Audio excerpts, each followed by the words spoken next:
هر وظیفه‌ای در این زمینه داشته باشد با قدرت و صلابت و قاطعیت انجام خواهد داد।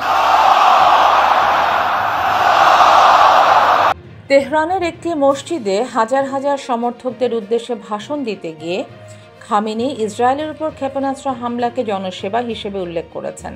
সেই সাথে ইসরায়েলে দীর্ঘদিন টিকবে না বলেও উল্লেখ করেন এই নেতা। 4 অক্টোবর শুক্রবার এক প্রতিবেদনে ব্রিটিশ সংবাদ মাধ্যম দ্য গার্ডিয়ান এ তথ্য জানিয়েছে। ইরানের সর্বোচ্চ নেতা ঘোষণা করেছেন যে হামাস বা হিজবুল্লাহর বিরুদ্ধে বিজয়ী হবে না ইসরায়েল। এমন বক্তব্য দেওয়ার সাথে সাথে বিশাল মসজিদের মাঠ থেকে জনসমুদ্র থেকে প্রতিধ্বনিত হতে থাকে, আমরা আপনার সাথে আছি। 5 বছরের মধ্যে প্রথম শুক্রবারে খুতবা দিতে আসেন ইরানের সর্বোচ্চ এই নেতা। জীবনের হুমকির তোয়াক্কা না করে ইরানের মানুষদের মনোবল বাড়াতে এই ভাষণ দেন তিনি।